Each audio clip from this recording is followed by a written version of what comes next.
হরে কৃষ্ণ, রাধে রাধে। মৌমিতা পরিবারে তোমাদেরকে জানাই অনেক অনেক শুভেচ্ছা ও অভিনন্দন। আজকের আলোচ্য বিষয়টি হচ্ছে বৃহস্পতিবারের ব্রতকথা পার্ট 2। শ্রোতা বন্ধুরা, আমরা বৃহস্পতিবারের ব্রতকথা পার্ট 1-এ এই পর্যন্তই শেষ করেছিলাম যে রাজা দুঃখ কষ্ট অভাব অনটনে কাজের সন্ধানে অন্য দেশে চলে গেলেন। এই পর্যন্তই।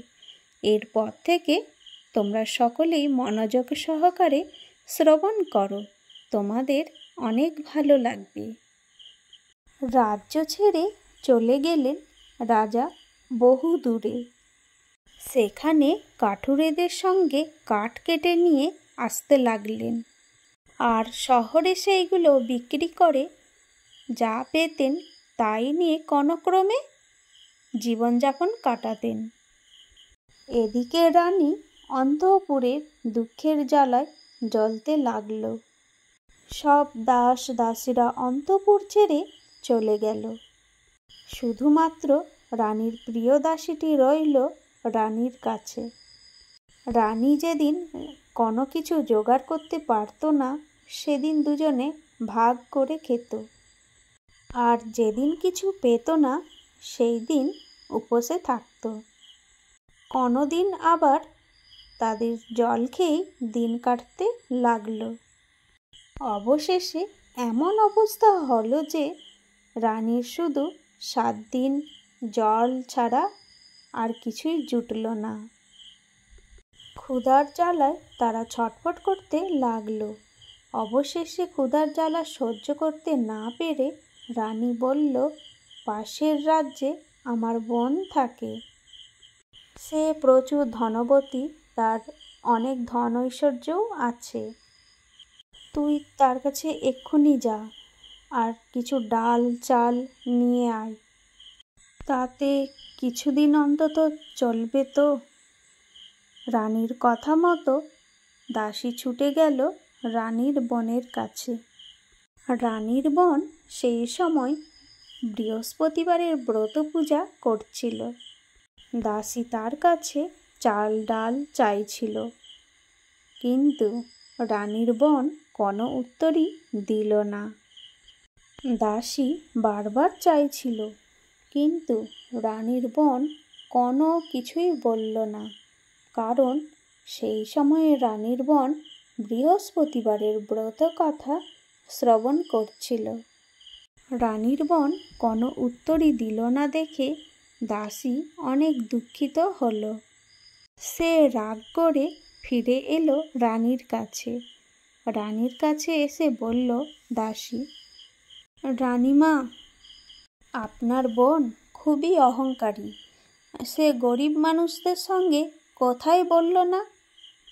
আমি তাকে বারবার ধরে চাল ডাল চাইলাম, কিন্তু সে কোনো উত্তরই দিল না। তাই আমি রাগ করেই চলে এসেছি। দাসীর কথা শুনে রানী বললে, দাসী, এতে তার কোনো দোষ নেই, কারণ মানুষের যখন দুঃখের সময় আসে কেউ তাকে সাহায্য করতে এগিয়ে আসে না। ভালো এবং মন্দের কথা বাতাসে রটে যায়। ভগবানের যা ইচ্ছা তাই হবে। এই সবই আমার ভাগ্যের দোষ। দাসীর সঙ্গে রানী কথা বলছে, এমন সময় তারা দেখল রানীর বোনের দাসী আসছে, তার পিছনেই আসছে তার বোন। বোন বললে, ভগ্নী, দুঃখ করো না, তোমার দাসী আমার কাছে গিয়েছিল, কিন্তু তখন আমি ব্রত করছিলাম, আর সেই জন্যই কথা বলতে পারিনি। তারপর রানীর বোন রানীকে বললে, ভগ্নী, তোমার দাসী আমার কাছে কেন গিয়েছিল? রানী বললে, বোন, আমার কাছে কোনো রকম চাল ডাল ছিল না, সেজন্য আমি কিছু চাল ডালের জন্য দাসীকে তোমার কাছে পাঠিয়েছিলাম। আমি এখন খুবই কষ্টের মধ্যে দিন কাটাচ্ছি। এই কথা শুনে রানীর বোন বললে, ভগ্নী, বৃহস্পতিদেব সকলের মনস্কামনা পূর্ণ করেন। যাও, দেখো গিয়ে তোমার ঘরেও চাল ডাল আছে, তরকারি আছে। বোনের কথা শুনে সত্যি ঘরে যেয়ে দেখে চাল ডাল তরি তরকারি সব কিছু ভর্তি আছে। তাই দেখে রানী আর দাসী তো খুবই খুশি। দাসী বললেন, রানীমা, এই রকম যদি হয় তাহলে তো আমি এই ব্রত করতে রোজই রাজি আছি। আপনি এই ব্রতর নিয়ম জেনে নিন, তাহলে আমিও এই ব্রত করব। দাসীর কথা শুনে রানী বোনকে বলল, ভগ্নী, এই ব্রতের নিয়ম কি কি আমাকে বলো, আর কিভাবে এই ব্রত করতে হয় আমাকে বলো। রানীর বোন বললে, এই ব্রতে ছোলার ডাল, মনাক্কা ইত্যাদি দিয়ে কলা গাছের গোড়ায় বৃহস্পতিদেব এবং শ্রীবিষ্ণুর পূজা করতে হয়, প্রদীপ জ্বালাতে হয়, আর পীতবর্ণ খাদ্যকে আহার করবে। তারপর ব্রত কথা শুনে প্রসাদ গ্রহণ করবে। এই ব্রত এইভাবেই করলে দেবগুরু বৃহস্পতি অতি প্রসন্ন হন। তিনি ব্রতকারীর সকল মনস্কামনা পূর্ণ করেন। পুত্র, কন্যা এবং ধনৈশ্বর্যে গৃহ পূর্ণ করেন।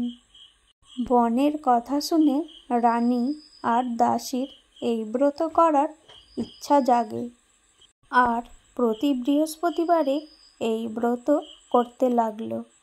তাদের ব্রতের ফলে বৃহস্পতিদেব প্রসন্ন হয়ে দুটি থালায় নানা রকমভাবে খাদ্য সাজিয়ে ছদ্মবেশে এসে হাজির হলেন, আর এসে দাসীর হাতে দিয়ে বললেন, দাসী, এই নাও, এই খাবারই তোমরা দুইজনে আহার করবে।